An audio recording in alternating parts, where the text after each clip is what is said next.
When I started this channel, Laughing with Lincoln, this past August, I thought we had more time. I thought we could ease people into understanding artificial intelligence, AI, gradually, using humor and historical figures.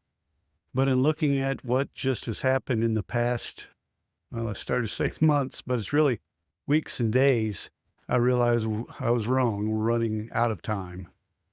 Right now, Goldman Sachs, one of the largest and most important investment banks in the entire world, so not some kind of doomsday prophet, but Goldman Sachs says that AI could replace over 300 million full-time jobs, and that two-thirds of all jobs will be at least partially automated.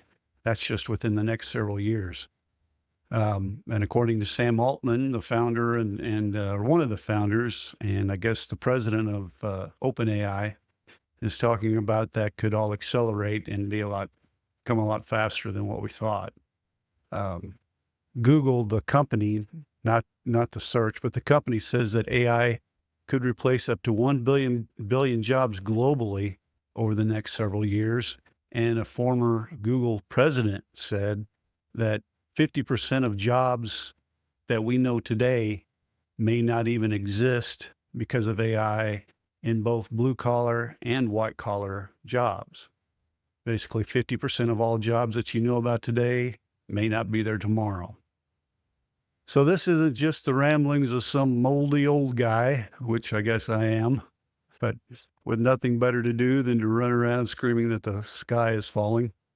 This is coming straight from the big names, the big guys in the corporate world, the Microsoft, JP Morgan Chase, Apple, Ford, you name it.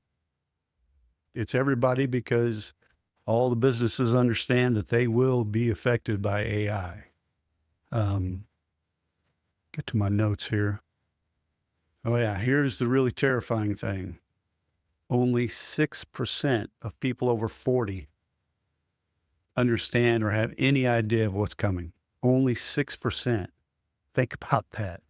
The people with the most to lose, the ones that are saving up for college or have kids in college, saving for their retirement, planning for their retirement, the most to lose, they're the most unprepared group of our society, because, the kids are using ChatGPT right and left to write their papers. I'm sure you know about that if you're a parent. They're trying to, but what do we teach our kids? Well, it comes down to that. Do we teach them how to learn, or do we teach them how to use AI to solve the question, to write that paper? That's a tough question. When I was on the school board several years ago, we already talked about that because of the internet. Do we teach subject matter, or do we teach how to use the internet to find the answers? And that'll be a question that we'll have to deal with, and pretty rapidly. Now, before everyone starts planning their own funeral, there's another side to this story. One that might actually give you hope if you're willing to adapt. Like Luke, I once watched a transformation coming that would change everything. In 1860, I could see the storm clouds gathering. Some said we had time. They were wrong. I saw how the telegraph and railroads were reshaping commerce, how industrialization was changing the very nature of work, how society itself was transforming. Many refused to see it, thinking they could maintain their way of life indefinitely. By the time they understood the magnitude of change, it was too late. Yeah, and that's what's been keeping me up at night. The parallels are striking. Just as the Industrial Revolution transformed physical labor, AI is about to transform knowledge work. The difference is we still have somewhat of a small window to prepare, but that window is closing fast. And when I say knowledge work, I mean that's probably what it will replace first. Although robotics, if you've watched any kind of YouTube video lately, there are numerous companies that have robots now that you can buy. You can buy a robot to be in your home, 5-foot tall robot that'll do your dishes, do your laundry, many of which cost about the same as a car. which you'll probably be able to put on a payment plan. I can't wait for those commercials to start. Come on down to Big Bob's used car lots and pick you up this 19, no, it would be 19, 2023 low mileage robot. I don't know. It's going to be different, and it's coming. The change is coming. That's for sure. In my time, those who adapted early, who learned new skills, who embraced the changing economy, they didn't just survive, they thrived. The same opportunity exists now, but like then, it requires seeing what's coming and acting before it's too late. Put simply, folks, while everyone else is argued about whether the storm is coming, you could be building your ark. The University of Oxford just found that workers with AI skills are earning 40% higher salaries than their peers. This isn't just about survival, it's about opportunity. When we talked about last week, we talked about Maria and how she went from being an airline customer service representative that dealt with people complaining about delayed flights and lost luggage and all that, making $35,000 a year, to an AI specialist where she makes $175,000 a year. And that's great. But what we didn't tell you about, because we didn't know about it, but found out a few days later that during that time I was planning for that episode, 3 major businesses, major companies, got rid of their entire customer service department and replaced it with AI. 3 of those within the last week. So we can't just share success stories any longer. We need to show you how to become a success story yourself. And that's what this channel is going to be about from now on. We're going to teach you what you need to know so that AI doesn't run over you. You can use AI yourself to land those better jobs or to get promoted within wherever you work now. Show your boss what can be done with AI. And it's about people learning how to use AI to help them in their current jobs, not to displace them necessarily. But the reality is you need to make yourself as knowledgeable and up to date on this AI business as you can be, so that hopefully you're not one of the ones that are losing their job right when you need it the most. During the Civil War, we had to shift from thinking about preserving the old way to building something new. That's where we are now with AI. In other words, the boat's leaving the dock, and you can either get on board or start learning to swim. Though I wouldn't recommend a swimming option.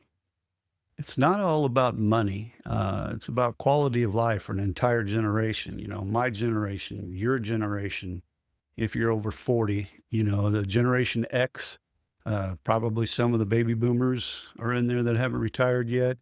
But I'm 58 and I'm not too old to adapt. I learned this stuff myself, just came across a story about AI, read it, was fascinated by it, a little scared by it. But this was just in February of 23, basically not even 2 years ago yet. And I could tell by talking with friends and family that there aren't that many people that are paying attention to it, especially our age. If you're in that Generation Xer thing. But, together, like I said, we're going to tackle this step by step.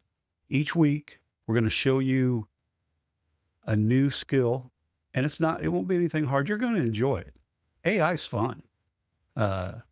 You can learn new skills like I'm a Christmas freak. I love Christmas, everything about Christmas. Have since I was a little kid. And this year, instead of just the little to and from stickers you put on packages, I used an AI program and told it what I wanted. Basically just said, hey, make me some Christmas labels. Boom, there they were. They're great. So to and from the person, instead of having to write in there, put them on some sticky paper, use my inkjet printer, and boom, they look great. It was fun.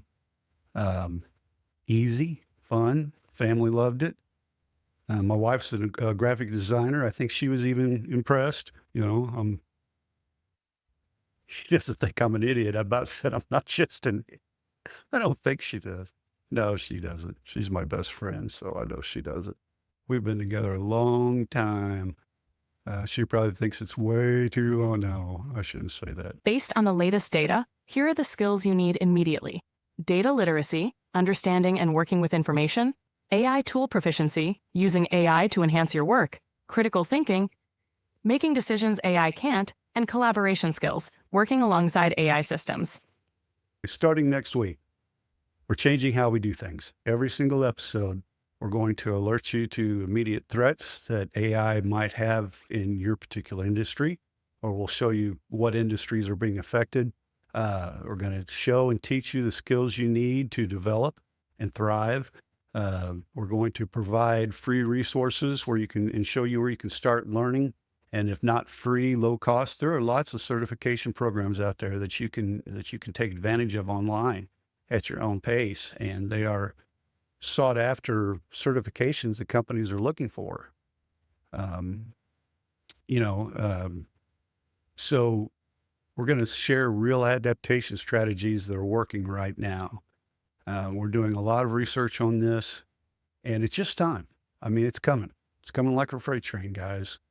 And, once again, Generation Xers, things changed on us several times so far. Computers, internet. And I'm like trying to explain to your grandchildren why you still use a flip phone. This isn't something you can just ignore. Okay, all that said, it's time for Ask Abe and Friends. So let's see. We've got Tom from Michigan writes, I'm 52 and have been in manufacturing quality control for 30 years. The company just announced AI integration. Should I take early retirement? Tom, that reminds me of skilled craftsmen facing the Industrial Revolution. The ones who adapted their skills to work with new machinery became floor managers and quality supervisors. Your experience isn't obsolete. It's valuable. You understand quality in ways AI can't. The key is learning to use AI as a tool, not doing it as a replacement. Robert from Florida asks, everyone says learn AI skills, but I can barely use my smartphone. Am I too old to learn this? Robert, what if I told you that being older is actually an advantage? Your years of experience help you understand context and make better decisions, something AI struggles with. Start with simple AI tools like voice assistants or chatbots. You don't need to become a programmer. You need to learn how to work with AI tools. And Martha from Oregon writes, I work in healthcare administration. My company hasn't mentioned AI yet. Should I wait until they do? Martha, waiting for change to arrive before preparing for it is like waiting for the storm to hit before building shelter. Healthcare administration is one of the fields seeing rapid AI integration. Start learning now, and you'll be one of the ones helping others adapt when it arrives. Starting next week, like I said, we're going to start with the basics. Things you actually need, not theory, not history, but practical skills that you can use every day and learn and implement in your career, the job you have now. We'll show you how to assess your job's AI exposure, which skills to develop first, where to find free learning resources, how to start using AI tools immediately, and the list goes on. But like I said, it seems probably like a lot right now, since only 6% of people our age know what's coming. But believe me, it's fun, it's interesting, it's stuff that you can pick up quickly. It's really just about learning what tools are available, learning how to apply those tools to your particular job, just like our kids learn how to say, hey, ChatGPT, write me an article on the Industrial Revolution. Bam, there you go, turn it in. Now, I mean, come on. When it gets right down to us, you and I just got out the Encyclopedia Britannica and wrote it down word for word, right? Or if you were smart like my sisters, they changed some of the words. I wasn't that bright. I just wrote down every word. And the teachers knew it. They all knew it. Did they care? No. Why? Well, because we were learning the subject material. So really where it comes from, should it be that big of a deal? I don't know. Again, that may be too much down the political rabbit hole that I don't want to into on this channel. But anyway, I know this episode has been different than the ones in the past, a lot less laughing and more seriousness. But sometimes caring about people, caring about your family, yourself, I care about you. I want you to know this stuff, means telling them the hard truth. And the truth is we are running out of time. I mean, every day it changes. Something new every day. Every day I have several YouTube videos to watch. I watch some of my favorite creators on there. We'll talk about those people too. But there's a lot of people that are out there that will help you. And again, it's fun. You'll enjoy it. I promise you will enjoy it. This won't be painful. So we're going to share that information with you each week. But there's something you could do for us that would help us a lot. If you haven't subscribed to our channel, would you please do that now? It's right below the video. And click on subscribe. Don't do it again. If you have, I think that actually unsubscribed you. But also click that like button, and that'll show YouTube that you want to see more videos like this, and it'll push us out there to you. So until next week, I'm Luke Laffin, and for Abraham Lincoln and Mark Twain and Mabel, thanks for watching Laughing with Lincoln. Not a whole lot of laughing this time, but we'll make sure and put in some laughs next time because, laughing beats crying any day of the week in my book. We'll see you next week.